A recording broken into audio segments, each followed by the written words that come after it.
Ya, selamat siang Mas Hengki. Selamat siang Pak Putu, bagaimana kabarnya? Sehat. Sehat ya, alhamdulillah. Kayaknya ada yang mau diceritakan nih. Ya, gini Pak Putu kan, kebetulan kan, saya kan ya guru muda lah ya. Nah, dalam praktek sehari-hari itu kan saya mengajar, sudah menerapkan ilmu-ilmu yang dulu saya sudah dapatkan waktu perkuliahan seperti itu kan, menggunakan media yang menarik, menggunakan metode yang menarik seperti itu. Tetapi melihat respon siswa itu masih rendah seperti itu, masih belum sesuai dengan yang saya harapkan. Terlebih lagi dengan respon siswa yang masih belum sesuai dengan harapan itu, hasil atau output yang dihasilkan dari proses pembelajaran itu juga masih belum sesuai dengan yang patokan keberhasilan saya seperti itu loh. Jadi masih jauh lah. Nah, di sini kan saya penasaran, dimana Pak Putu kan sudah guru lebih senior lah daripada saya, sehingga saya ingin banyak bertanya dan berkonsultasi terkait masalah yang sedang saya hadapi ini, untuk bisa memaksimalkan ke depannya nanti saat saya bertugas atau mengajar lagi, kendala yang saya hadapi itu tidak saya hadapi lagi. Saya bisa menyesuaikan antara ilmu yang saya dapatkan dan kondisi lapangan gitu, sehingga nanti yang hasil yang diharapkan itu bisa tercapai gitu. Gimana itu Pak itu kalau menurut Pak? Ya Mas Hengki, saya melihat di sini Mas Hengki ini sosok guru muda yang memang sangat memiliki keinginan, memiliki tujuan yang jelas dalam pendidikan, yang mana apa yang Pak Hengki terapkan di kelas tentunya sudah barang tentu hasil yang output yang akan diharapkan itu ya. Yeah. Jadi memang saya selaku guru yang mungkin pengalamannya lebih lama, kadang kita itu istilahnya masih membantu siswa dalam artian masih membohongi diri sendiri gitu Pak. Saya jujur di sini karena apa? Ketika kita memberikan suatu metode ataupun cara mengajar yang sudah menurut kita maksimal, akan tetapi kita tidak mendapatkan hasil yang kita harapkan, masih jauh dari bawah ekspektasi ataupun bayangan kita. Nah, setelah saya mengikuti pendidikan guru penggerak ini Pak Engki, jadi saya memahami peserta didik itu memiliki beraneka ragam karakter. Nah, seperti halnya kita diumpamakan sebagai seorang petani, yang mana petani itu memulai dari menanam benih padi, kemudian merawat benih tersebut, bagaimana nanti padi yang ditanam itu menghasilkan memang padi yang super, padi yang bagus, sehingga sesuai dengan harapan. Nah, ada kalanya kita seperti guru kan seperti itu. Murid-murid ini benih-benih padi yang kita tanam, kemudian kita rawat sehingga dia bisa tumbuh dengan subur, kita pupuk dengan pupuk yang bagus, sehingga apa yang nantinya dihasilkan oleh padi tersebut dapat kita nikmati begitu Pak. Jadi memang sangat istilahnya perlu proses Pak Engki. Perlu proses dalam pencapaian hasil yang maksimal, karena sudah tentu kita sebagai guru yang dituntut untuk menghabiskan kurikulum ajar ataupun kompetensi dasar yang ada, akan tetapi kenyataan di lapangan tidak sesuai dengan apa yang kita harapkan. Nah, di sini saran saya sebagai rekan Pak Engki dalam mendidik anak-anak, kita sesuaikan apa kebutuhan belajar siswa. Nah, mungkin dari kesiapan belajar, minat belajar anak, dan juga profil belajar siswa itu penting juga diterapkan Pak. Nah, kemudian saya juga dapatkan di sini kita harus juga memposisikan diri kita sebagai seorang pendidik, yang mana kita bisa berposisi sebagai pemarah atau penghukum murid, kita bisa berposisi sebagai pemantau, dan juga kita bisa menjadi posisi sebagai manajer. Nah, posisi sebagai manajer inilah yang diharapkan bisa Pak Engki terapkan di dalam mengajar, karena sebagai seorang manajer Pak Engki bisa memanage atau mengatur jalannya pembelajaran sehingga siswa-siswi tersebut memahami apa yang kita ingin capai. Nah, di samping itu Pak Engki juga harus bisa istilahnya memahami bahwa setiap orang ataupun setiap anak memiliki kebutuhan belajarnya. Nah, yang pertama Pak Engki, kebutuhan akan bertahan hidup, itu yang pertama. Kemudian kebutuhan akan kasih sayang. Siswa-siswi kita ini perlu juga ada yang memiliki kebutuhan kasih sayang. Kemudian kebutuhan mencari perhatian. Ada siswa yang mencari perhatian untuk diperhatikan lebih jauh, apa yang dia kerjakan menonjol seperti itu, ingin diperhatikan. Dan yang terakhir adalah kebutuhan cinta kasih. Nah, kita sebagai guru seandainya apa yang masih menjadi harapan belum tercapai, tetap kita harus bisa memberikan cinta kasih kepada peserta didik kita. Nah, sekarang saya tanya kepada Pak Engki, dalam kesempatan diskusi hari ini, apa ukuran keberhasilan yang bisa kita capai menurut Pak Engki? Ya, tentu dari konteks masalah yang sudah saya sampaikan di awal tadi, tentu diskusi ini akan berhasil jika saya mendapatkan insight atau ya gambaran lah terkait tentang kedepannya itu saya harus seperti apa gitu. Intinya hal apa yang harus saya lakukan, hal apa yang harus saya tempuh, seperti itu. Menurut saya sih itu keberhasilan dari diskusi yang kita lakukan sekarang. Dari yang Pak Engki sampaikan untuk hasil diskusi hari ini, keberhasilannya, apa kekuatan yang Pak Engki miliki dalam mencapai permasalahan tadi? Artinya kekuatan apa yang Pak Engki miliki sehingga permasalahan itu bisa Pak Engki hadapi? Ya, secara mendasar tentu saya berada di dunia pendidikan ini tentu harus memiliki bekal, dan saya mengetahui bahwa ya sedikit banyak saya tentu memiliki bekal itu, bekal-bekal yang digunakan mendasar untuk menjadi seorang guru tentu. Nah, saya juga tahu tentang potensi diri saya terkait tentang hal tersebut. Ya, bukannya ingin terlalu seperti apa ya Pak Putu ya.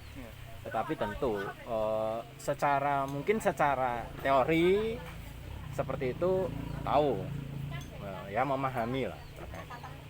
Selain itu secara kreativitas saya juga, otak saya itu terus berputar Pak Putu. Mencari hal baru. Oh, kalau seperti ini gagal, cari lagi. Dalam hal ini juga, dalam diskusi ini itu saya juga merupakan salah satu hal yang saya tempuh guna itu mencari hal-hal baru itu, mewujud kreativitas saya juga, sehingga potensi diri saya yang saya punya itu dasar sebagai seorang pendidik tentu. Ya, walaupun mungkin belum terlalu berpengalaman ya, tetapi dari rasa diri saya merasa percaya diri dengan hal itu. Dan saya juga secara mendasar ya kita punya dasar kreativitas, sehingga mungkin sekarang itu belum ketemu aja garis permasalahan dengan apa yang saya lakukan itu belum ketemu, sehingga sekarang ini masih proses mencari seperti itu, cari solusi agar hasilnya itu sesuai lah, yang saya harapkan seperti itu. Ya, dari kekuatan-kekuatan yang sudah Pak Engki sampaikan, ini merupakan peluang yang besar sekali Pak Engki. Ya. Terus kalau menurut Pak Engki, kemungkinan apa yang mungkin Pak Engki ambil dalam istilahnya kemungkinan apa yang bisa Pak Engki ambil untuk mengatasi masalah yang Pak Engki hadapi ini? Ya, dengan pesan yang sudah Pak Putu sampaikan tadi, banyak hal yang bisa kita lakukan sebenarnya, banyak hal yang perlu kita pahami lagi, banyak hal yang perlu kita mengerti lagi dari apa-apa yang sudah Pak Putu sampaikan tadi. Tentu saya akan mencari lagi, memahami lagi apa-apa yang sudah Pak Putu sampaikan tadi di siswa, di diri saya, di lingkungan sekolah saya, selaras belum dengan apa yang seharusnya dilakukan oleh seorang guru. Betul, Insight-insight gambaran yang sudah Pak Putu berikan tadi, apakah sudah sesuai belum dengan yang secara dalam tanda kutip ideal seperti itu. Sehingga saya mencoba untuk terus menganalisis untuk nantinya bisa menentukan langkah dan menentukan step berikutnya untuk bisa menemukan solusi dari permasalahan saya seperti itu. Wah, baik sekali Pak Engki ya. Iya. Jadi apa yang sudah saya sampaikan tadi, Pak Engki sudah bisa resapi, dan saya harap juga kita di sini sama-sama belajar, karena penting yang namanya Iya, iya. pembelajaran berdiferensiasi Pak Engki. Iya. Pembelajaran berdiferensiasi di sini adalah pembelajaran yang berbeda dari pembelajaran sebelumnya, yang mana ada yang namanya diferensiasi proses, diferensiasi produk, dan diferensiasi konten. Nah, dari ketiga diferensiasi ini Pak Engki, ada siswa yang senang melihat ataupun menggunakan media gambar, ada yang senang belajar visual, ada yang siswa yang kinestetik, ada siswa yang audio visualnya yang tidak baik begitu. Jadi kita di sana harus bisa menerapkan pembelajaran yang berdiferensiasi, baik itu diferensiasi proses yang saya sebutkan tadi, kemudian konten mengenai media-media pembelajaran yang Pak Engki nanti akan berikan kepada siswa di kelas, dan yang terakhir diferensiasi produk. Nah, apa yang bisa dihasilkan dari pembelajaran yang sudah Pak Engki dapatkan, itu nanti tentunya berkaitan dengan output yang nantinya akan dicapai. Nah, sekarang Pak Engki, untuk rencana ke depan yang akan Pak Engki lakukan dalam mencapai tujuan, supaya sedikit tidaknya mencapai yang namanya berhasil, apa kira-kira Pak? Kira-kira rencana untuk mencapai tujuan? Ya, saya sudah tadi sambil berdiskusi di dalam otak saya juga berputar mencari tahu. Sepertinya memang saya perlu mengetahui dasarnya dulu. Dalam hal ini peserta didik. Betul. Saya harus tahu, memahami dia dulu. Dengan apa caranya? Salah satunya saya akan melakukan assessment, Pak Putu. Langsung ke strateginya nih. Yeah, langsung aksi nyatanya. Aksi nyatanya. Asesmen, saya cari tahu, saya gali informasi terkait tentang dirinya, entah apa kesukaannya dan lain sebagainya, latar belakangnya seperti apa, sehingga saya bisa mengetahui anak ini kebutuhannya seperti ini, dasar pemahaman seperti ini, kecenderungan berpikirnya seperti ini, sehingga seperti tadi yang sudah Pak Putu sampaikan, saya bisa menerapkan ilmu-ilmu terkait tentang pendiferensiasian proses belajar seperti itu. Entah nanti siswanya dia cenderung kemana, sehingga saya tidak dalam terkesan memaksakan lah. Misal dia suka ini tapi saya ternyata salah menerapkan, mungkin dalam pandangan saya itu sudah menarik, sudah bagus, tapi ternyata tidak sesuai kebutuhan, kan kayak memasukkan air ke dalam gelas bocor. Ya, gelas bocor seperti itu. Ya tidak ada gunanya seperti itu. Sehingga aksi-aksi yang saya tentu lakukan pertama adalah mengetahui dasarnya dulu. Nanti setelah saya mengetahui dasarnya, saya telah mengetahui, memahami dasar siswanya, saya coba cari hal-hal yang bisa menarik dengan dasar-dasar siswa seperti itu. Setelah nanti siswa tertarik, nah nanti baru ilmu-ilmu yang istilahnya ini saya sisipkan di sana, saya masukkan di sana, sehingga ilmu yang nanti saya sampaikan atau saya berikan itu sesuai kebutuhan, menarik untuk bisa diikuti, dan tentu nanti output yang dihasilkan akan lebih maksimal seperti itu. Bagus sekali Pak Engki yang sudah akan diaksi nyatakan dalam pembelajaran. Dan saya memiliki satu teknik Pak Engki yang juga bisa Pak Engki selipkan. Nah, bahwasanya Pak Engki, ketika kita di sekolah ataupun di rumah, tentunya tuntutan, beban, kemudian harapan kita di pembelajaran yang kita capai mungkin akan menyebabkan diri kita merasa putus asa ataupun merasa menyerah. Loh, kok begini ya? Sedangkan saya sudah berusaha semaksimal mungkin. Nah, ini ada namanya teknik stop Pak Engki. Teknik stop ini Pak Engki dapat berikan juga ke siswa, karena sudah tentu Pak Engki, siswa yang kita hadapi ini dari berbagai macam karakter, status sosialnya, mungkin yang di rumahnya juga ada yang membantu orang tuanya bekerja, mungkin juga di rumahnya harus menyelesaikan berbagai macam tugas.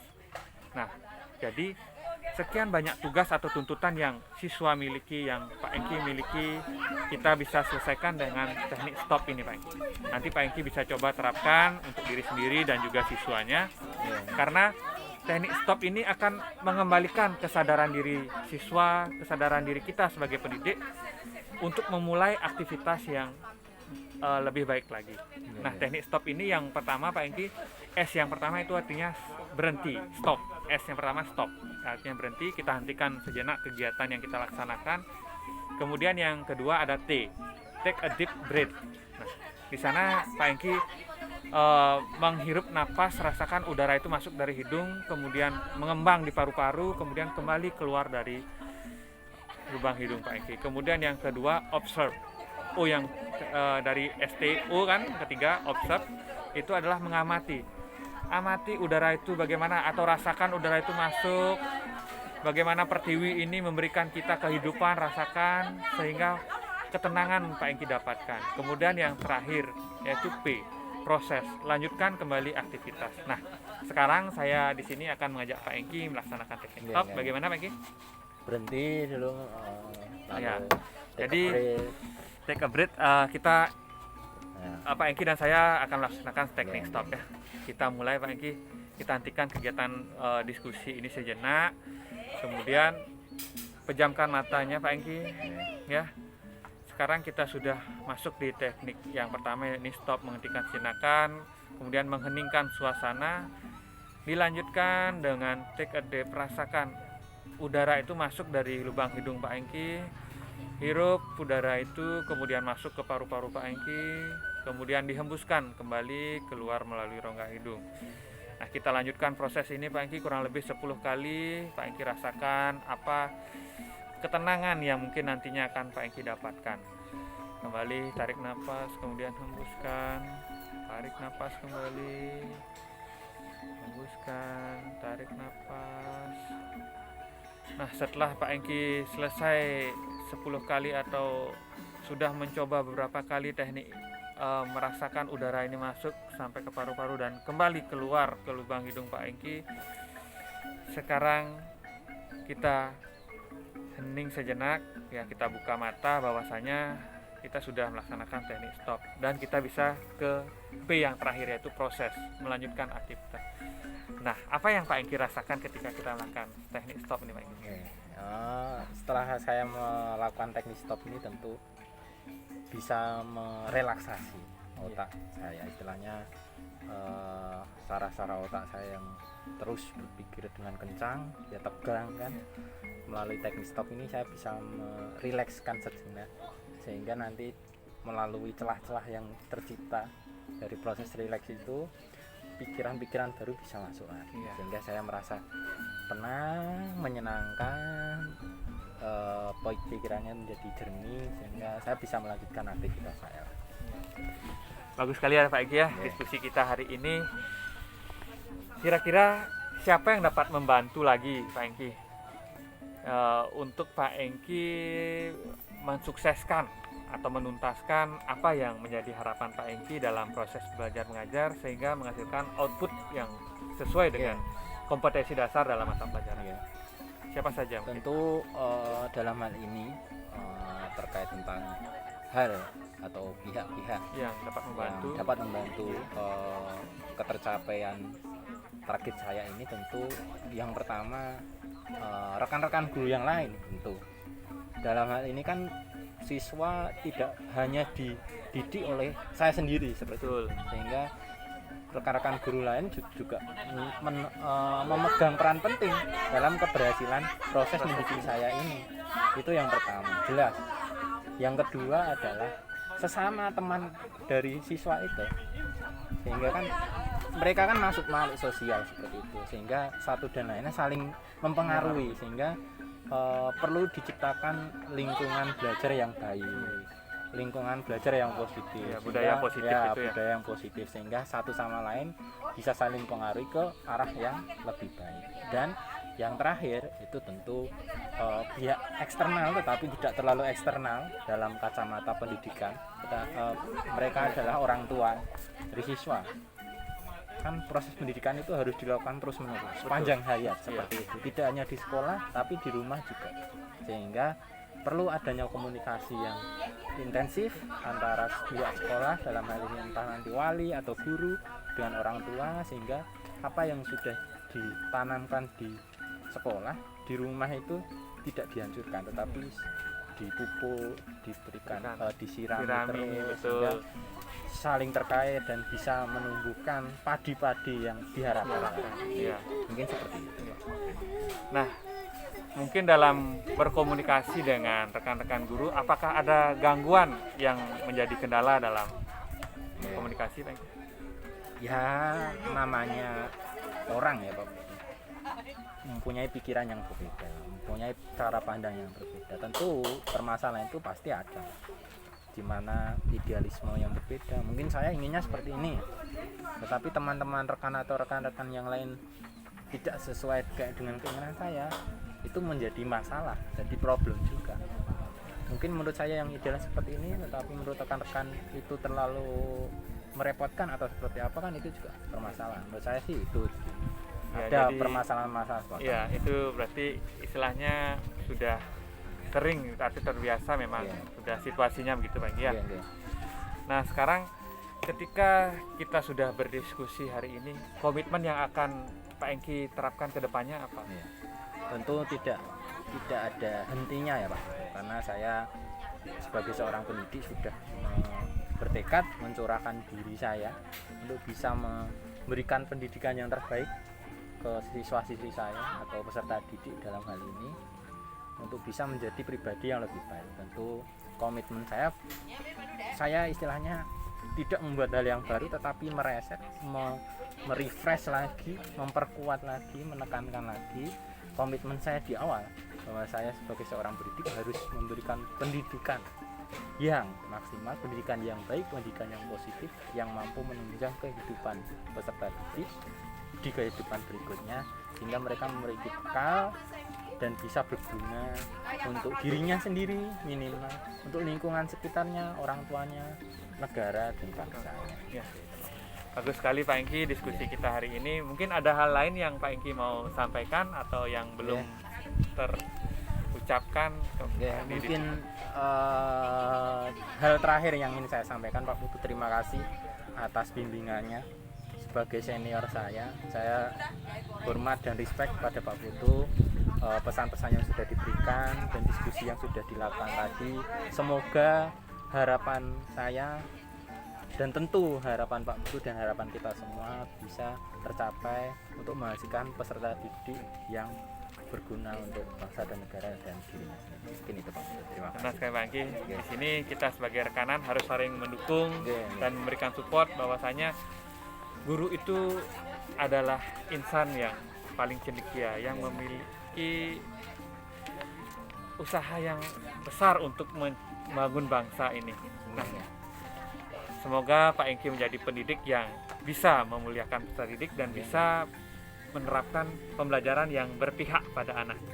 Nah, ya sekian Pak Engki untuk diskusi hari ini. Sudah merasa tenang ya? Sudah, Pak. Ya, kita lanjutkan aktivitas kembali. Mungkin Pak Engki ada mau kegiatan lain yang persilahkan. Terima kasih Pak Putu. Selamat siang. Selamat siang.